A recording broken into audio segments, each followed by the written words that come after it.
What's going on, guys? It's your boy Scrub here, back again with another video. Hope you guys are having a great day. I know I am. Today I've got a story time for y'all that was sent in to me about this kid who went way overboard defending his house from robbers that, it kind of reminded me of a real-life Home Alone situation. Only difference is no wet bandits were actually breaking in. Before we get into it, though, be sure to press the like button. Otherwise, no joke, no scam, your house is going to get Home Alone. And without further ado, let's go.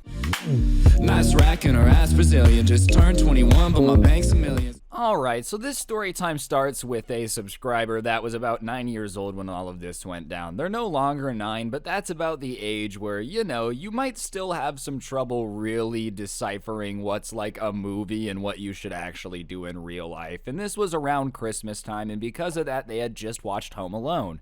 And for those of you that have never seen Home Alone, first of all, you should, dude. It's a classic, and if you haven't, then you're really missing out. But, for those of you that haven't, basically it's about this kid whose house is going to get broke into, so he sets up booby traps everywhere. And on this particular night, the subscriber had a babysitter, and they were kind of hanging out. And obviously, one thing leads to another, and this person starts telling their babysitter about how they're afraid the house is going to get broken into, and they're going to set up booby traps, and blah, blah, blah, blah, blah.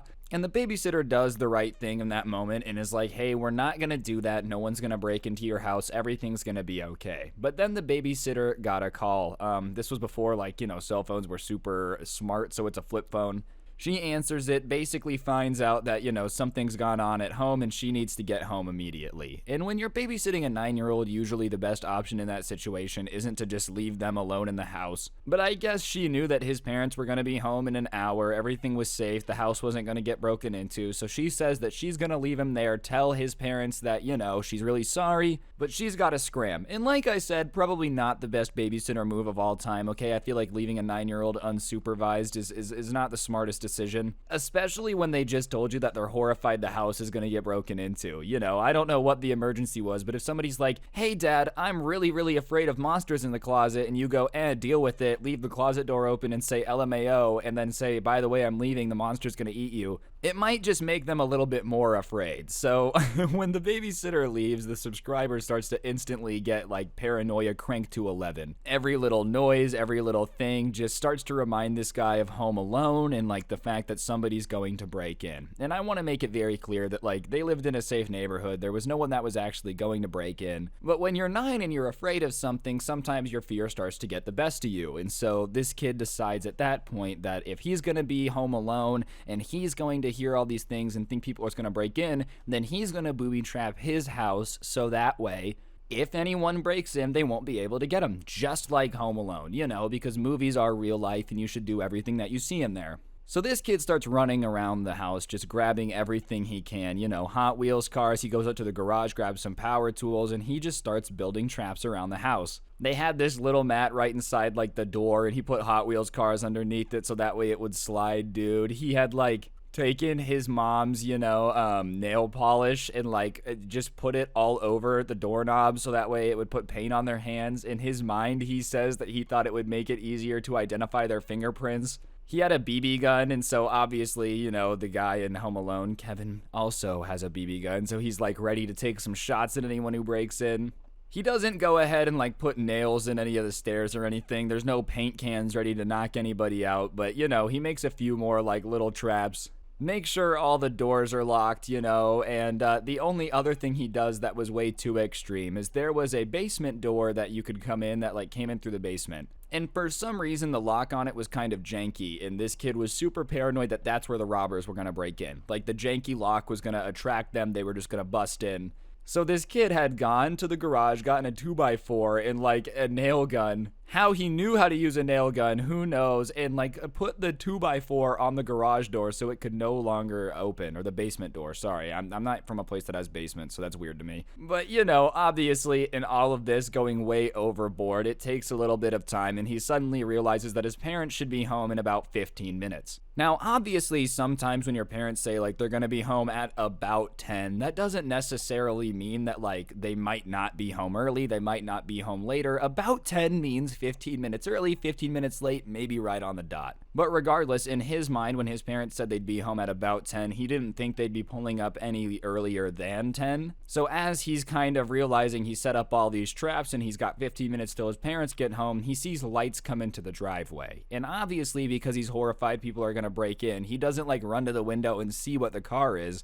He, by default, just assumes that it's people breaking into the house. And as I said, this is not the smartest way to go about it, but it's like a little kid. It's a 9-year-old home alone who thinks people are breaking in. Logic is never going to be on 1,000 in this situation. So he grabs his BB gun, goes to the top of the stairs so he can see the front door, and starts to, like, get ready, you know? And he, like, hears footsteps walking up to the door, and he hears noises on the other side, and he hears a voice that he doesn't recognize being like, what's all over the door handle? And then he hears a woman that kind of sounds like his mom, but not enough that he knows it's his mom for sure. It is through the door, and he's up the stairs. It's, like, a little bit muffled, saying, like, I don't know, you know, and so they aren't going to use this door, so they start going around to the other door. And so he gets his little BB gun, and he, like, runs over to get a vision of that door. And they get over there, and once again through the door, he's like, what is on the door handle? And finally, they're like, whatever, we'll just open it. So they start trying to open the door. But keep in mind, this is the door that he's put that 2x4 on. So, like, they start trying to unlock the door and get in, and so the lock turns. He assumes that a robber is picking the lock, and then, like, the door doesn't open. And so he starts to hear another guy's voice, and he doesn't really recognize it. It sounds vaguely like his dad, but in his mind now, he's horrified. Like, obviously, at that point, you probably realize, oh, that's my parents. But in his mind, he's now convinced people are breaking in, so it's not like logical thinking is on the top of his brain. So he just starts to assume that they're trying to break into the house. And so there's two man voices talking about how they can't get the door open, and then they decide to start slamming into it. As I said, this door's a little bit janky, so I'm sure his parents on the other side are like, oh, whatever, if we just kind of slam into it a bit with the door handle turn, it'll pop open. So they start slamming into it. The 2x4 is not budging, and they're kind of like, wow, that's weird that this door's locked. Let's go back around to the front door. So they start going around to the front door. And at this point, he is really convinced that these are robbers breaking in. Obviously, you know, common sense says no, but if someone starts like slamming on the door trying to get in and you have been watching nothing but Home Alone where you're now convinced that everything's a threat, I could see why that would scare you. And so they go back around to the front door, they unlock it, and they open it. And when they open it, I don't know if it was just because they had been like slamming their shoulders into the downstairs door in the basement and couldn't get it open, but they like push in really fast. And he sees his dad's friend come in first, flying through the door. And when he steps on the mat, his front leg shoots out because he had put some Hot Wheel cars underneath it, and he does like a splits formation. And it's something out of a movie because this guy drops into the splits formation and just does like the wide face of just pain, you know, as you can assume someone doing the splits that doesn't usually do the splits would feel if that just suddenly is what was dropped on him. And so obviously he like drops into the splits, and in that moment he's afraid, but then he remembers in Home Alone that like just because you know and recognize them doesn't mean they're not breaking into your house, because like the wet bandits had been to his house before or whatever. So he decides that he's gonna shoot him with the BB gun anyways, dude. So he loads up and he shoots him with the BB gun, and it like hits him in the arm, and he's wearing a leather jacket, but he's like, ow, because he feels it. And so at that point, obviously, people are like, what's going on? And all that he says to this dude's parents are, he shot me with a BB gun. And at that moment, his mom, like, bursts into the door yelling.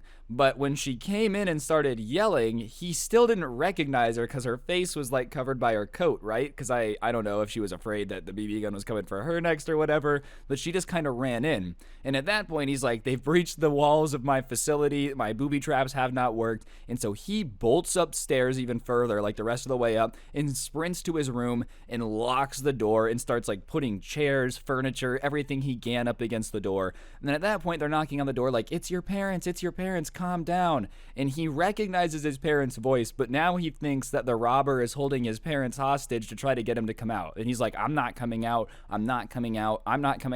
There's more booby traps in the house, so don't go rob anything. I'm not coming out. Alright guys, I'm going to interrupt the video for just 1 second. If you take a look at your screen now, you'll see a gift card code. For those of you that don't know, I give one of these away in every single video I post here on the channel as a way to say thank you to y'all for subscribing and turning on notifications, so you should do that if you haven't already, and thank you if you have. And while I've interrupted the video, you might as well press the like button, comment down below, it helps the video do better, and on that note, I'll shut up. Peace. And so at that point, like, everybody in the house, so it's his dad, his mom, and his dad's friend, who has now done the splits and gotten blat by a BB gun, right? And they're like, dude, there's nobody else here, come out. But they're also too afraid to go anywhere else in the house because he said that he's booby trapped it all. So for an hour, they're out there just trying to convince him to come out, you know? And it gets so bad that, like, the guy that was coming back to hang out with his parents, you know, he ends up just leaving. He's like, look, I appreciate it. It's getting late now. I'm not exactly, like, feeling comfortable considering I know this house is booby trapped, but your kid won't come out and tell us where any of the traps are. So I'm gonna dip. So he leaves. And now it's just his parents trying to convince him to come out, being like, there's no robbers here. And finally, like I said, after an hour, he comes out and he's like, listen, guys, you gotta understand that, you know, there's a way you're supposed to come into the house. He starts trying to lecture his parents, and they're not having any of it. They're like, first of all, why are you alone? And he explains the situation with the babysitter, and now they're more mad at the babysitter than anything. Like, obviously, you're not too happy with your kid booby trapping everything and, like, using his BB gun to defend the house, but at the same time, you can't be mad at him either. Because what do you want him to do? If he's a little kid who's home alone, wouldn't you rather him, like, be aware of the house and protect it than, like, not be aware of the fact that someone could break in and just be answering the door for strangers? Like, hey, my mom's not home, but come in. Let's be honest, I feel like you can't get too mad at your kid for being afraid of being robbed. That's just a pretty normal fear. So they're kind of like, well, I guess that kind of makes sense, but why did you booby trap everything? Like, what did you think that was going to do? And he starts to say it was just to buy him time. You know, the only thing he didn't get time to set up was a super good escape route. So he was just going to, like, come into his room and call police. But when he got in here, he realized he didn't have a phone. So obviously he had, you know, made a trap big enough to, like, block them from the basement door. He made a dude slide on Hot Wheels, but didn't think through the whole calling the police thing once he got to his final location. Because, you know, just inspired by the fun parts of Home Alone. And when they asked him where he had, like, thought of booby trapping and whatnot, he was honest with them and said that he had thought of it after watching the movie, right? And so from then until, like, he was an older kid, like, you know, 15 years old, they just weren't allowed to watch Home Alone because they were like, the last thing we need is you to get more ideas and booby trap the house more often. Which, listen to me, is a little bit disappointing because that's a Christmas classic, dude. As far as Christmas movies go, that and Die Hard are definitely up there. I just also don't understand, like, I'm just gonna be honest, when I was a little kid, dude, when my parents would leave me home alone, I would do the same stuff, except I would, like, have a Nerf gun, and in my mind, I'd be like, this will help me catch robbers. I don't understand in my mind what I thought the robber was gonna do when he walked in and sees, like, a Recon CS6 Nerf gun, and is like, oh, what is that gonna do? Prevent me from punching you in the face? Either way, though, that's just the way the ball bounces. You definitely got to check on your babysitters, because, like, whoever just decided to leave a 9-year-old completely unattended should not be hired as a babysitter anymore.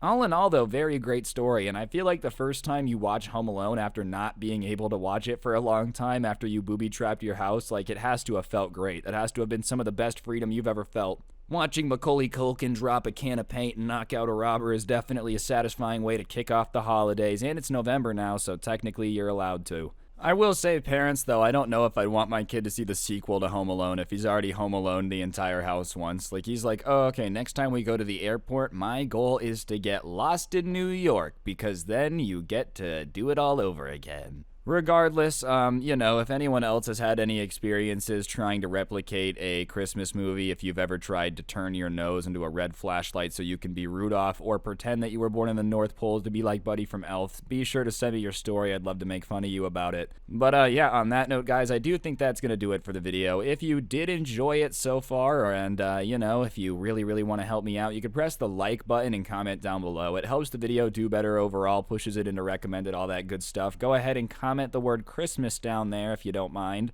Yes, I know it's November 3rd. No, I do not care. Other than that, if you really want to help me out, you can check out the intro song link to it's down below, along with a link to my podcast, The Scuffcast, or you could use code SCRUBBY at the G Fuel checkout. You get a discount on G Fuel, the best energy drink for gamers, and it helps me out, so everyone's a winner. Last but certainly not least, I did go ahead and put some of my story times on Spotify. A lot of you guys had been asking me to do that, so they're on there now. I'll put a link in the top of the description. Be sure to go check that out. But on that note, don't get anyone pregnant. If you do, make sure they're hot, and hopefully I will see each and every single one of you guys next time with another video. I'm out. Peace.